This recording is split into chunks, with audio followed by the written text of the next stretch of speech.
BFM Business et Tech & Co présente De quoi je me mêle, François Sorel. Bonjour à toutes et à tous, merci d'être là, j'espère que tout va bien, que vous soyez avec nous en audio, en vidéo, que vous nous écoutiez en avant-première dès le vendredi sur YouTube ou en podcast, ou bien que vous soyez confortablement installés devant BFM Business, que ce soit à la radio ou à la télé. Je suis très heureux de vous retrouver. C'est De quoi je me mêle, vous le savez, votre rendez-vous du week-end dédié à la tech, avec ce soir un immense club de la presse IT, 52 minutes d'actu qu'on va débattre avec nos spécialistes et même, si vous êtes gentil, un petit module bonus, vous le savez, exclusif pour la version podcast audio. Voilà, je vous rappelle le hashtag DQJMM si vous voulez réagir à tous les sujets qu'on évoque ensemble. Encore une fois, merci d'être là et bienvenue dans De quoi je me mêle.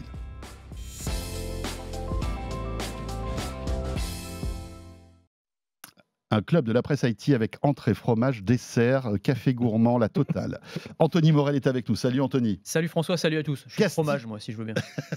Écoute, pourquoi pas. Moi j'adore ça. Ouais. En plus, tout va bien. Du fromage de chez Morel. Tu te souviens le sketch des chiens? Ah oui, le fromage de chez Morel. Ouais. Eh oui. Après, il y avait pas aussi le Saint-Morel? Saint-Morel.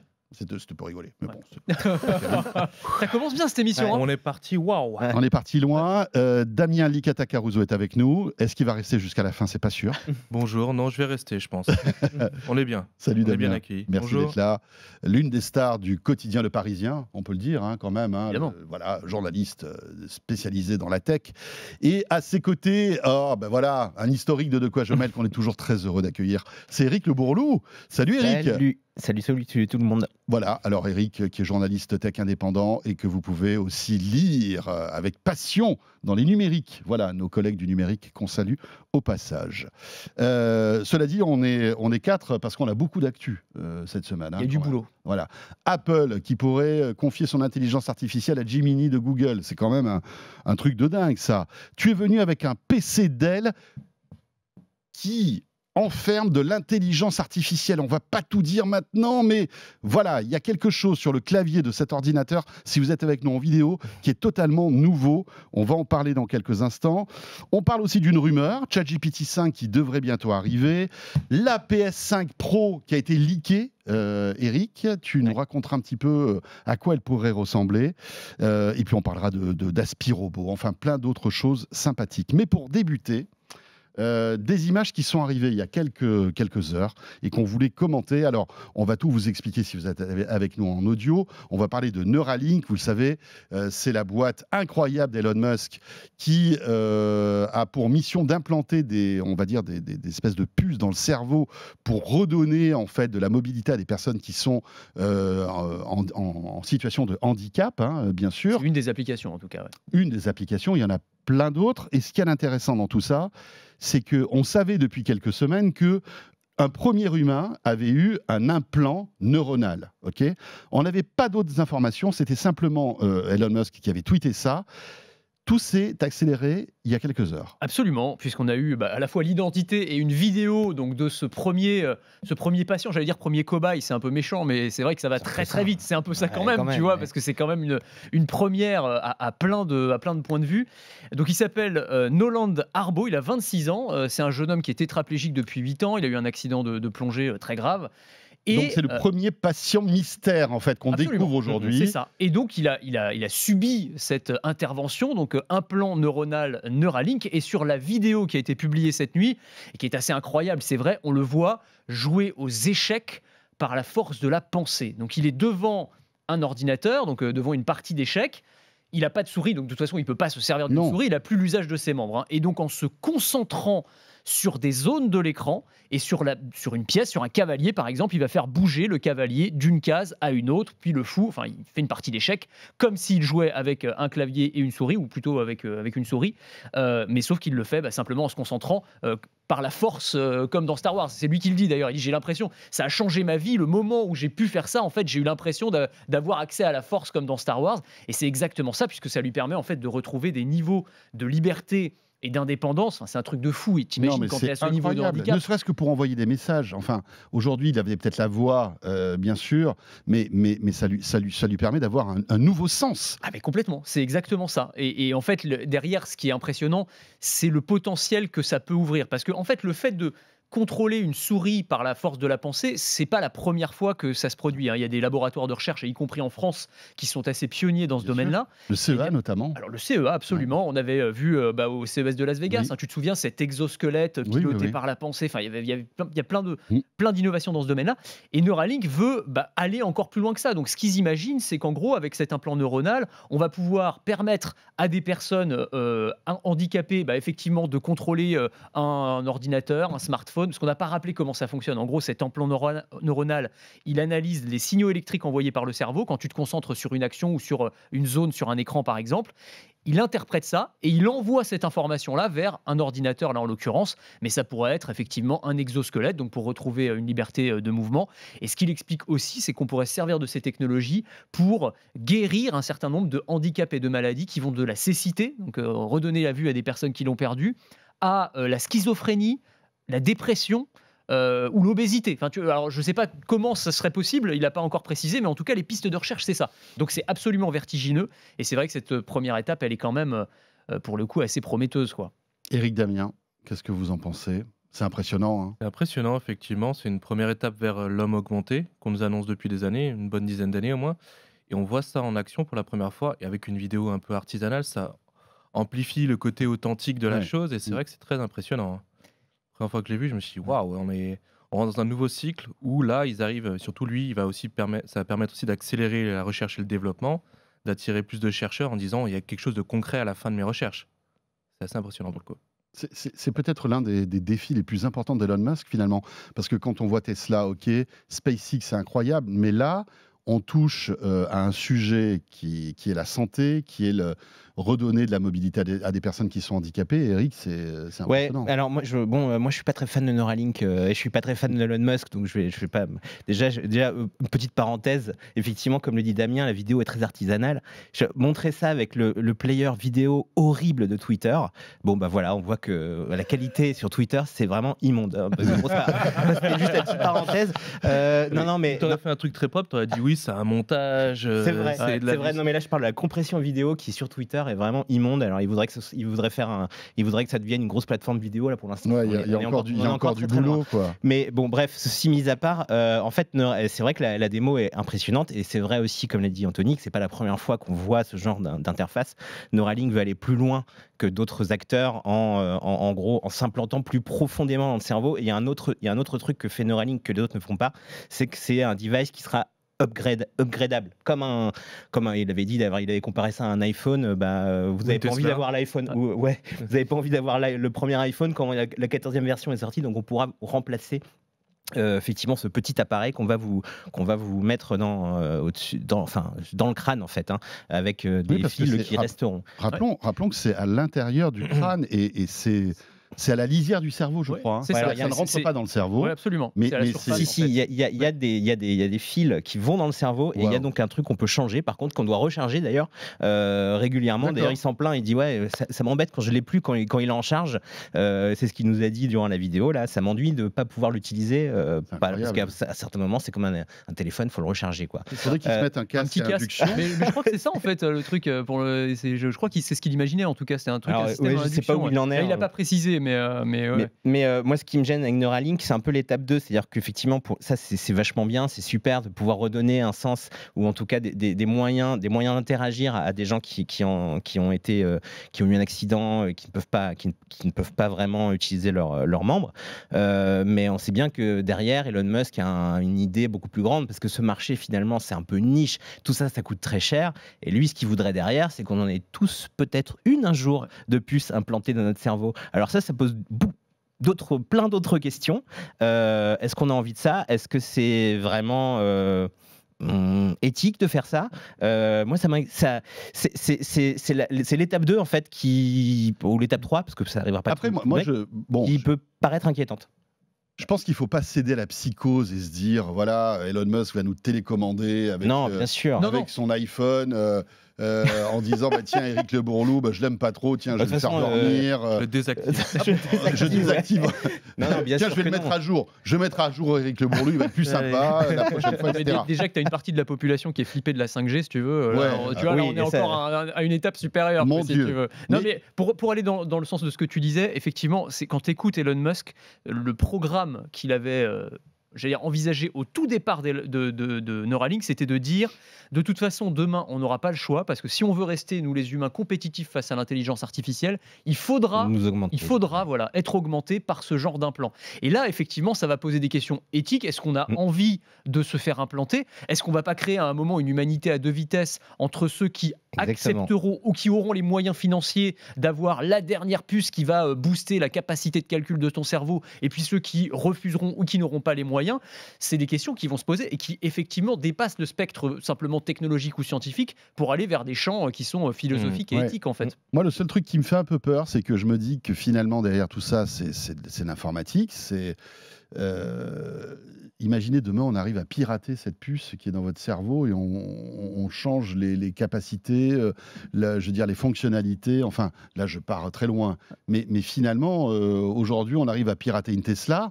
Pourquoi on n'arriverait pas à pirater un Neuralink Ouais, tout à fait. Ouais. Et je sais pas Pour moi. t'envoyer des pensées impures. Ouais, des pour- pensées- ou pour te faire écrire des trucs que tu ne veux Imagine pas d'un écrire. coup, tu deviendrais mauvais.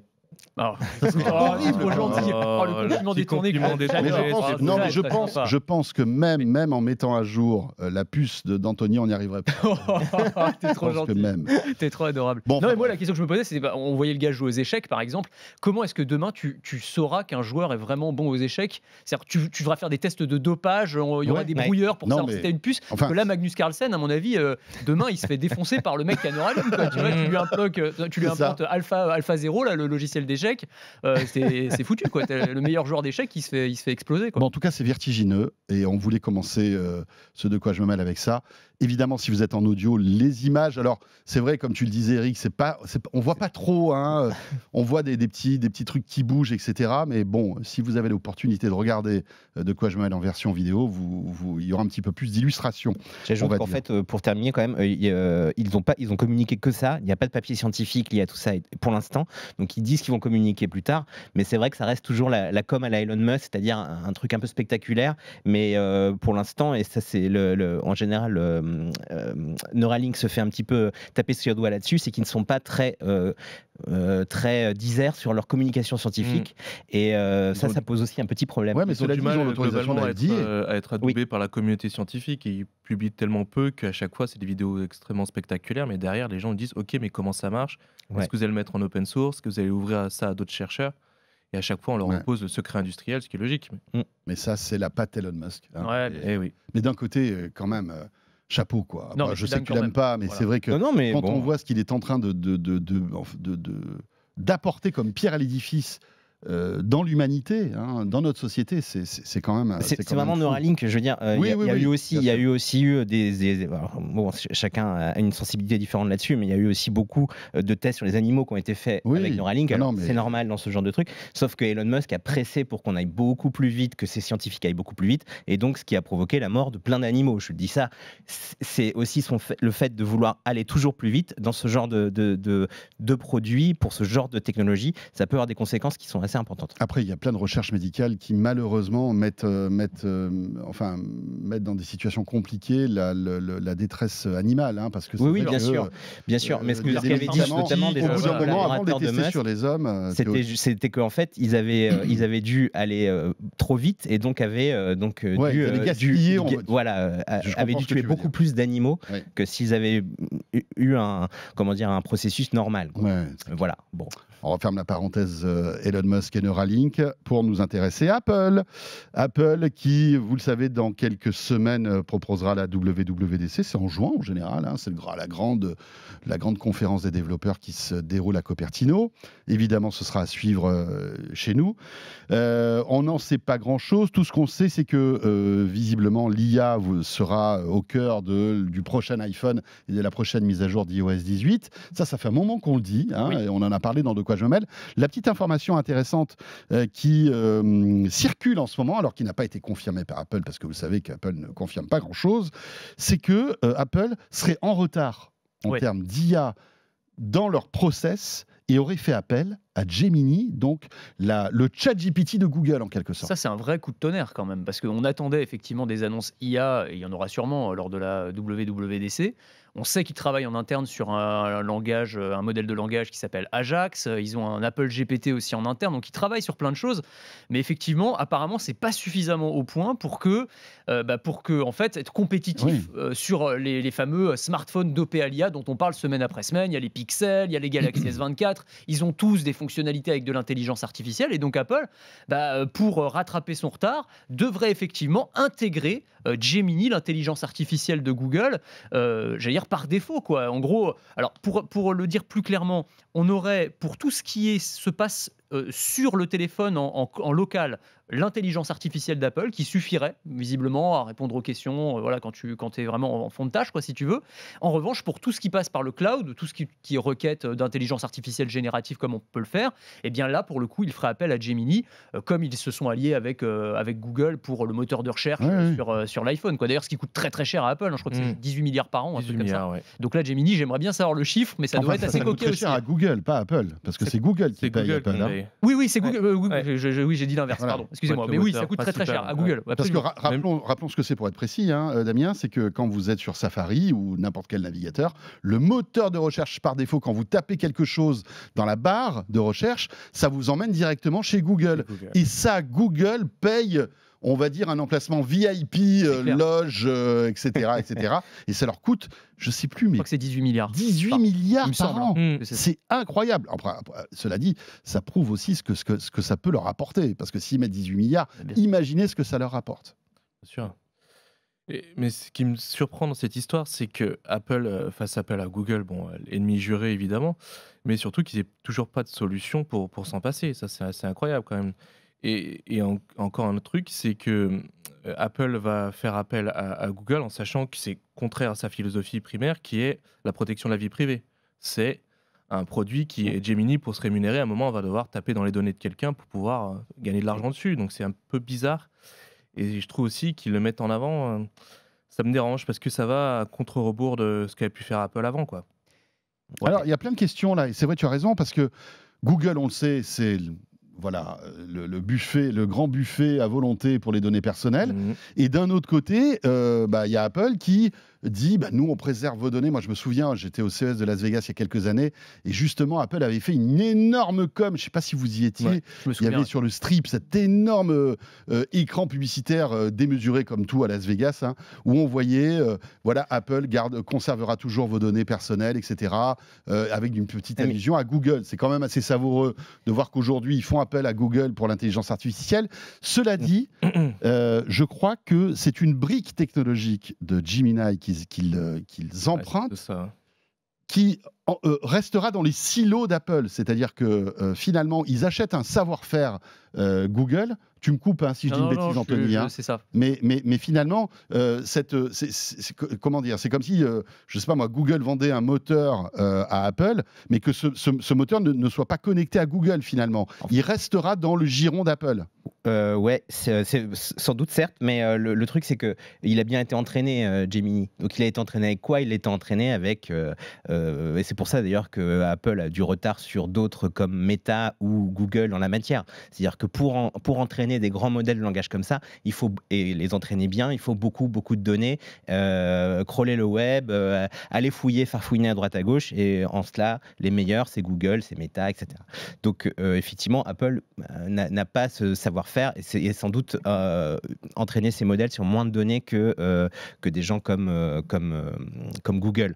Maintenant, il a quand même été entraîné. Donc, quoi qu'il arrive, il reposera sur des données, alors souvent qui sont publiquement disponibles en ligne. Mais il est vrai quand même que ça va un peu à l'encontre de la philosophie d'Apple d'utiliser comme ça un grand modèle de langage entraîné par Google, qui est le plus grand aspirateur à données du monde. C'est vrai que ça fait un peu tâche de ce point de vue-là. Et puis il y a un autre truc qui ils vont être obligés surtout de se justifier. Là. Oui, alors ils vont sûrement en parler. Je pense tu vas avoir toute une communication autour de vous inquiétez pas, vos données, tout va bien, etc. Ça va être compartimenté, Voilà, ça restera c'est une ça. partie uniquement, on va faire appel Mais- à des données locales. Mais c'est là que tu comprends quand même qu'ils doivent le faire probablement à contre-cœur et qu'ils le font parce qu'ils sont en retard. Ouais. Je pense que s'ils pouvaient s'en passer, ils s'en passeraient. Moi, l'autre point qui me paraît faire un petit peu tâche dans la philosophie d'Apple en intégrant un outil comme Gemini, c'est que Gemini, c'est un outil qui n'est pas au point aujourd'hui. Apple, ils Exactement. sont toujours dans la perfection, dans le truc. Si on vous présente un truc dans nos Mhm. iPhones, c'est que c'est parfait, c'est nickel. Gemini, pardon, mais c'est quand même un peu pourri aujourd'hui. Enfin, moi, je l'utilise,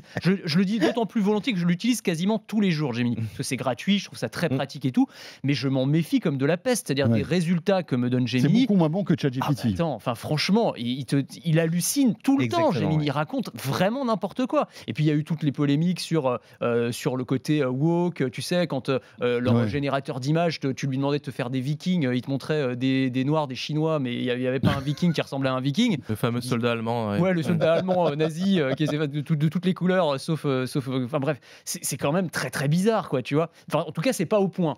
C'est probablement des erreurs de jeunesse. Ça va se corriger, ça va s'améliorer. Mais Mais qu'Apple te présente ça, c'est bizarre. Mais il faut dire aussi que Google lui-même était en retard. C'est pour ça que Gemini, avant ça s'appelait Bard, et Ouais, ils l'ont un ouais. peu, ils ont beaucoup couru derrière OpenAI pour lancer leur propre service d'IA générative comme ça, mais ils étaient eux-mêmes en retard. Et on voit encore, comme tu le dis, c'est loin d'être parfait, et c'est parce qu'ils n'ont pas atteint le niveau que peut avoir aujourd'hui ChatGPT, notamment la version 4, et bientôt. C'est bizarre parce qu'on aurait pu imaginer, Damien, que Apple se tourne plutôt vers ChatGPT et OpenAI, non? C'est vrai aussi. Après, Bah, il y a à ce moment-là, Microsoft, si ouais, tu- mais si c'est tu- Microsoft. c'est plus proche. Tu Ils peux ont Bah pourquoi Google, parce c'est qu'il y a pareil, toujours finalement. une guerre Ouais, mais c'est ça, entre je- Microsoft et Apple Ils sont depuis les années tellement maqués 90. OpenAI et Microsoft qu'à mon avis c'était vraiment Ouais, compliqué. Si tu veux. impossible. Je pense que justement ils essayent de créer, tu vois, une sorte de contre-pouvoir d'une certaine manière. Tu sais, il y a plein de boîtes qui aujourd'hui prennent ChatGPT, mais un ChatGPT pour leur entreprise, qui en fait va faire tourner le moteur, c'est ce que j'expliquais tout à l'heure, Ouais. sans être connecté au serveur d'OpenAI,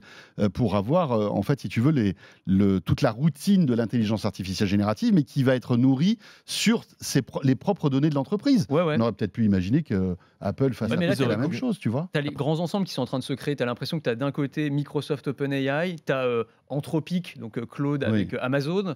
Et Ils donc, auraient pu prendre Claude aussi. bah, ils auraient pu prendre Claude aussi, ouais, absolument. Mais je pense que tu as cette Voire espèce de Mistral. grands ensembles. Voire Mistral. Ça aurait été classe. Un peu Ça aurait Mistral, été très classe, ça on aurait aurait été été fiers. hyper Et classe. peut-être qu'il y a aussi un autre scénario où c'est une fuite qui est ordonnée par des gens chez Apple pour donner un coup de boost à la recherche en interne, en disant regardez, on vous met la pression depuis le monde extérieur et dépêchez-vous pour me livrer un truc en juin. Oh, ça Ou- c'est tordu ça. Ah bah oui, mais bon, en termes de philosophie, on est plus proche de la philosophie d'Apple que de faire appel à un concurrent direct, hein, je pense. Et il y a notamment ce papier qui est sorti il y a quelques temps là sur un nouveau, ça s'appelle un MLLM. On connaissait les LLM, Large Language Model. Là, c'est un model multimodal Large Language Model où il va être capable, cette IA-là, qui est développée en interne par Apple, va être capable de lire des images parce qu'elle a été entraînée sur des images et du texte, pas uniquement du texte. Ok. Donc elle est capable, par exemple, de prendre un panneau, de lire le panneau, de prendre un chiffre, de le lire, de faire une addition avec. Il y a un chercheur qui a publié le papier, qui a montré ça sur Twitter, c'est assez efficace. Et on se dit, peut-être qu'ils sont en train en fait, de donner un grand coup dans la fourmilière en se disant, sortez-moi un truc finalement, parce que sinon on va aller voir l'ennemi, quoi.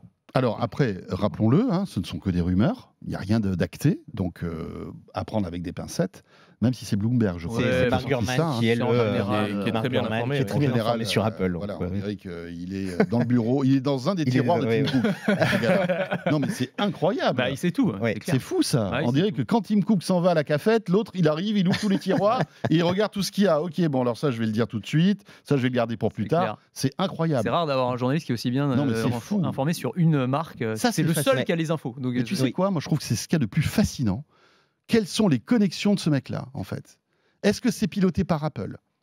Parce que ça pourrait être envisageable finalement. En tout cas, il a tu des vois. sources très Oui. bien renseignées et très Quand très, très, on très haut sait, placées, quoi. quand Mais, on sait qu'Apple déteste les fuites depuis le temps, ils n'ont pas trouvé le gars qui balance tout à Mark Gurman. C'est quand même incroyable. C'est Après, comme Intuico, c'est pareil. Enfin, c'est les deux. ouais. C'est les deux, les Faut l'inviter deux dans leur vie. messagers Mais, d'Apple. mais, Apple a toujours eu cette tradition aussi d'avoir certains journalistes qui fuitaient.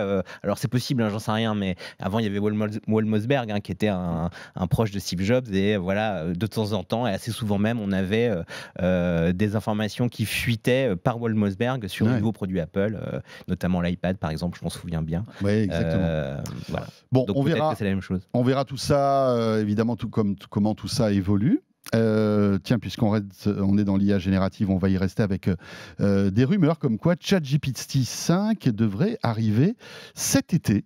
Je vous rappelle qu'on en est à la version 4, voilà, OpenAI est en train de cartonner avec son outil d'intelligence artificielle générative qui est utilisé par des centaines de millions de gens aujourd'hui, et des gens qui payent $20 par mois pour avoir la version ChatGPT 4 avec évidemment beaucoup plus de fonctionnalités. Et donc c'est, comment s'appelle-t-il, Sam Altman qui a dévoilé cette information. Cet été devrait sortir ChatGPT 5. Ouais. Alors, On ne sait pas grand-chose. On sait quasiment rien en fait, si ce n'est que ce sera encore plus beau, encore plus fort. Encore plus puissant, 10% plus puissant. Ouais, c'est ça. Mais c'est ça qui m'intéresse en fait, justement dans cette course effrénée. Aux annonces aussi, parce qu'il y a ça. J'avais fait un papier il y a une semaine sur la nouvelle version de Claude, justement, l'IA d'Anthropic, Claude 3. Donc, il disait, nous, on est plus fort que ChatGPT 4.5 parce qu'on a... Alors, tu sais, maintenant, ils font des benchmarks industriels où, en gros, ils font passer des tests standardisés à leurs IA. Donc, ça peut être de résoudre des problèmes de maths de tel niveau scolaire, compréhension de texte, résumé de texte. Et en fait, à la fin, tu as une note, quoi, tout simplement. Et là, maintenant, c'est Claude, donc d'Anthropic, qui est un peu au-dessus de ChatGPT. Donc, GPT, forcément, il faut qu'ils répliquent. Et même si leur IA n'est pas encore complètement prête, tu as une guerre de communication. Non, mais attendez, cet été, on va vous annoncer GPT-5 et vous allez voir ce que vous allez voir. Ça va être encore plus fort. Parce qu'on est dans une guerre d'adoption aujourd'hui. On est encore dans un monde où, oui, c'est vrai, l'adoption est très, très rapide, mais où il y a une grande majorité de gens qui n'utilisent pas, en tout cas, au quotidien, ces outils-là. Et donc, il faut être le plus puissant, le plus ergonomique aussi pour que les gens aient envie de l'utiliser. Et c'est aussi pour ça qu'on pré-annonce GPT-5 sans nous en dire beaucoup plus pour l'instant. Ouais, c'est comme les moteurs de recherche, comme les réseaux sociaux. À chaque fois, c'est le premier, c'est winner takes it all. C'est le premier qui arrive à s'accaparer le marché, qui va tout récupérer. Donc là, ils préfèrent mettre et de la communication sans forcément annoncer des vraies choses, effectivement, mais occuper l'espace et se dire que de toute façon, c'est la meilleure solution sur le marché. Autant la prendre tout de suite, comme ça, vous serez tranquille pour le reste. Eric ? Oui, on l'attend. C'est vrai qu'il y a eu très peu d'informations qui ont fuité. C'est visiblement Business Insider qui a eu vent par le biais de CEOs qui testent déjà le modèle, mais apparemment qui n'a pas fini d'être entraîné. Et puis derrière, après l'entraînement, il faudra aussi le mesurer, en fait, sa propension à dire n'importe quoi. Donc il va être ce qu'on appelle red teamé. Donc il y aura des gens qui vont lui poser des prompts qui vont être les plus problématiques possibles pour voir comment il réagit. Donc il y a toute cette phase qui va avoir lieu avant son lancement, qui peut prendre plus ou moins de temps. Donc on ne sait pas exactement si ça pourrait durer un peu plus de temps prévu. Ce que je trouve intéressant, c'est que finalement, ChatGPT... c'est devenu en fait une marque très forte. Et autant, demain, on apprend que Gemini va sortir en version 3, on s'en fout un peu. Là, ChatGPT 5, ça crée quand même une espèce d'effervescence parce que, voilà. C'est une marque. C'est une marque. Ouais. C'est une marque hyper puissante et on attend avec impatience, un peu comme un nouvel iPhone, quels vont être, et on sera les premiers à tomber dedans et à tester toutes ces fonctionnalités pour voir ce qu'il y a de nouveau par rapport à la version 4. C'est ça qui est fort. Et ça, en quoi ? En même pas 2 ans ? En 1 an et demi ? En 1 an et demi, ouais, c'est vrai. Il faut rappeler, ChatGPT, ça a été le produit technologique dont l'adoption a été la plus rapide de l'histoire. Il y a eu 100 millions d'utilisateurs en l'espace de quelques semaines, ce qui est du jamais vu. Même TikTok n'a pas fait ça à l'époque. Tu vois, en termes de viralité, c'est un truc complètement dingue. Mais avec un effet déceptif potentiel, parce qu'effectivement, maintenant, ils sont obligés d'être dans la surenchère de com. Et d'ailleurs, ça leur a été reproché avec Sora. Parce que Sora, c'est aussi OpenAI, donc l'IA générative de vidéos qui est absolument incroyable sur les vidéos qui ont été publiées par OpenAI. Sauf qu'on n'a que des vidéos publiées par OpenAI qui nous disent « Regardez, c'est formidable !» Sauf que personne d'autre a vraiment pu le tester. Et les gens qui ont pu effectivement y avoir accès disent en fait, c'est pas forcément si impressionnant que ça. Ou en tout cas, c'est pas aussi impressionnant que ce qu'OpenAI a laissé montrer au départ. Donc voilà, il faut quand même se méfier aussi un petit peu des effets d'annonce, même si je ne doute pas que GPT-5 sera incroyable. Et pour terminer sur l'intelligence artificielle, et pour aussi arrêter cette première partie de ce de quoi je me mail, tu es venu avec un PC Dell. Alors jusque-là, rien de particulier. Dell sort des PC assez souvent. Toujours de très beaux PC. Moi, j'adore les modèles XPS qui sont à la fois très design et assez puissant pour la plupart des usages. Hein. Enfin, voilà. Et donc là, le nouveau PC Dell a une particularité, c'est qu'il y a une nouvelle touche qui arrive en fait sur le clavier. Exactement, tu as une petite touche. C'est les nouveaux PC, en fait, ce qu'on pourrait appeler IA Inside. Hein. On parlait d'Intel Inside à une époque. Maintenant, tu as les PC IA Inside. Et donc, la grosse différence, une petite différence visuelle, c'est que tu as la touche copilote qui est présente. Donc en bas à droite du clavier, on est juste à côté du pavé tactile en fait, hein, du pavé avec les flèches. Parle un petit peu plus près du micro. C'est un petit peu loin, voilà, c'est mieux. Voilà, donc je disais, on est juste à côté du pavé avec les flèches, et donc tu as ce petit logo copilote qui, lorsque tu l'actives, en fait, va te lancer automatiquement. Voilà, copilote, c'est le bouton magique de l'intelligence artificielle en fait. Alors ça peut sembler anodin, mais il faut se souvenir que c'est la première fois depuis 1994 qu'il y a une nouvelle touche sur le PC, hein, c'était la touche Windows. Ouais. On touche très rarement, enfin je veux dire avec une infinie précaution, parce que c'est les habitudes des gens, tu vois, la touche du PC, c'est quand même pas rien, quoi. Donc là, il y a c'est le sanctuaire. C'est ça. Donc tu as un côté symbolique qui est très très fort, et puis un côté pratique aussi, parce qu'effectivement, là, c'est Dell, ils ont présenté ce modèle-là au Mobile World Congress, tu avais dû le voir quand tu étais là-bas.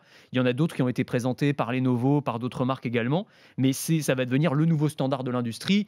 Demain, tous les ordinateurs, enfin tous les PC portables auront cette petite touche IA qui permet donc d'avoir accès à l'IA générative. Donc tu vas pouvoir écrire des prompts, demander des images. Tu vas pouvoir, te connecter par exemple sur PowerPoint et lui demander de te préparer des slides, sur Teams pour lui demander de te résumer une réunion, enfin ce genre de choses, sachant que le petit bouton, c'est évidemment le côté visuel, mais à l'intérieur, c'est là que ça se passe. Et donc tu as des composants qu'on appelle des NPU, donc tu as le CPU, le GPU et le NPU, donc le Neural Processor Unit, qui est en fait un composant qui est optimisé pour gérer toutes les tâches d'intelligence artificielle. Donc c'est pas qu'une touche sur un clavier, quoi. Il y a aussi des modifications hardware importantes qui te permettent en fait d'optimiser ces tâches-là, c'est-à-dire de pouvoir les réaliser en utilisant moins d'énergie, si tu passes juste par le GPU par exemple, et de les réaliser en local, ce qui est très très important, ne serait-ce que pour des questions de sécurité. Hein, tu sais, il y a beaucoup d'enjeux autour de ça. Donc là, en fait, tu peux avoir accès aux outils d'IA générative sans avoir besoin d'être connecté et de passer par le cloud. Mais après cette fonctionnalité copilote, on peut y avoir accès, même si on n'a pas un PC avec cette touche. Bien attention, sûr, évidemment. Parce que c'est important. Je veux dire, vous avez un PC relativement récent et vous mettez à jour Windows 11, vous aurez accès. Je ne sais pas si c'est déjà le cas, je crois pas. Non, en fait, il faut souscrire à l'offre Office 365 pour ensuite avoir accès à Copilot. D'accord. C'est un abonnement en plus. Oui, mais parce que je crois qu'il y avait une version aussi Windows de Copilot, non, qui était qui n'a pas encore été lancée. Voilà. Mais là, quand il appuie sur le bouton, c'est cette version-là de Windows, non, Copilot? Ou c'est Office 365? Après, il y a un. Là, je sais pas, je vois pas d'ici, mais il est possible que ce soit un abonnement, ou alors c'est simplement l'aide de Bing qui apparaît aussi dans Bing et dans Edge. Qu'est-ce que tu vois apparaître là, en fait, je peux proposer des prompts en fait. Et alors oui, j'ai le truc Activate Windows, mais en fait là, le PC, je l'ai pas. Ouais, tu l'as pas. Tu viens de le recevoir. Complètement configuré, je viens juste de le recevoir. Mais ce qui est intéressant en tout cas, c'est effectivement qu'il y a cette touche, mais il y a aussi une nouvelle génération de puces Intel qui s'appelle les Core Ultra. Et ces Core Ultra, c'est une révolution pour Intel, puisque c'est vraiment des puces qui sont qu'on appelle des chiplets, où ils ont comme ça additionné sur leur puce plein de bouts de puces différents, et notamment, comme tu le disais, un NPU, donc une puce qui va accélérer les traitements IA. Alors pour l'instant, il n'y a pas non plus. Alors il y a des applications qui vont arriver, il y en a quelques-unes qui sont compatibles. Pour l'instant, les applications commencent à arriver, mais c'est vrai que c'est surtout une nouvelle génération de puces Intel aussi. Bien sûr. Damien ? Le vrai miracle, ça va être quand on va couper Internet, qu'on va se retrouver à faire de l'IA générative directement sur le PC, qu'on va pouvoir à la fois traiter des photos, faire un peu de retouches, faire du PowerPoint, tout ça en local. Ça, c'est la vraie révolution. Il me semble que les constructeurs l'annonçaient pour les premières ventes juste avant l'été, et que la vraie révolution arriverait évidemment avec le renouvellement des PC à la rentrée, logiquement. Et avec Windows 12 qui va aussi pas mal changer la donne de ce point de vue-là. Et alors ce qui est intéressant aussi, on parlait de communication, de marketing, c'est que ça va aussi devenir le nouvel argument marketing de tous les fabricants de PC, comme ça l'est pour les fabricants de smartphones. On a eu l'occasion d'en parler abondamment, que ce soit Google avec ses Pixel, les Galaxy S24, maintenant tous les téléphones se vendent comme étant des smartphones dopés à l'IA, avec les fonctionnalités de retouche photo, de traduction instantanée. Bah, en fait, pour le marché des PC, qui est un marché quand même en difficulté depuis 2 ans, hein, c'est des ventes quand même en berne, bah là, ils comptent tous sur l'intelligence artificielle et ces nouvelles fonctionnalités pour rebondir, en fait. Ouais. Bon. Même si c'est pas pour l'instant. Je veux dire, n'essayez pas d'acheter un PC IA et pensez que vous allez avoir un chat GPT à la maison. Hein. Pour l'instant, on en est très très loin. Les puces Intel sont très bien, les nouvelles puces Intel, et justement au numérique, ils en ont testé beaucoup. Hein, elles sont très bien, notamment pour l'autonomie des PC, que ça améliore beaucoup. D'accord. Parce qu'ils ont, grâce à cette nouvelle architecture. En revanche, pour l'IA, pour l'instant, c'est une belle promesse. On va voir avec la compatibilité des applications qui vont arriver. Mais pour l'instant, il ne faut pas s'attendre à avoir un chat GPT sur son PC. Non, c'est vrai. Mais après, il y a d'autres fonctionnalités liées à l'intelligence artificielle qui sont rendues possibles aussi par ces PC. C'est par exemple quand tu es en visio, tu as la webcam qui va s'ajuster, avoir le suivi des yeux automatique, te faire un fond absolument parfait. Améliorer le son, exactement. Pour les PC gamers aussi, tu vas avoir une diminution du temps de latence, tu vas avoir des choses, des éléments qui sont très concrets aussi, qui sont liés, moins visibles, directement, mais qui vont te faciliter le confort d'utilisation aussi. Voilà. Et pour compléter, pour les fans d'Apple notamment, le dernier MacBook Air avec le processeur M3 que j'ai pu essayer, on a été capable, nous, de faire tourner un modèle d'IA, en l'occurrence Mistral S7B, qui a tourné en local. En fait, on l'avait pas connecté à Internet et après avoir téléchargé, installé le truc. Donc, il y a quand même des composants qui sont capables de le faire. Maintenant, on va passer dans la phase où ça va être adopté par tout le monde, notamment par les gens sur PC. Et là, on va rentrer dans un autre monde. C'est 2025 et c'est très, très proche. Bon, on va faire une petite pause, les amis, pour attaquer notre deuxième partie de ce De quoi je me mail et parler jeux vidéo avec la PS5 Pro. Vous savez que régulièrement, il y a des mises à jour des consoles, et notamment chez PlayStation. Et là, il y a eu pas mal de fuites concernant la PS5 Pro. C'est Eric Le Bourlou qui va nous en parler, toujours avec Anthony, bien sûr, et Damien Licata-Caruso. Deuxième partie de ce De quoi je me mêle, juste après ceci. Merci d'être là tout de suite. De quoi je me mêle sur BFM Business et Tech & Co.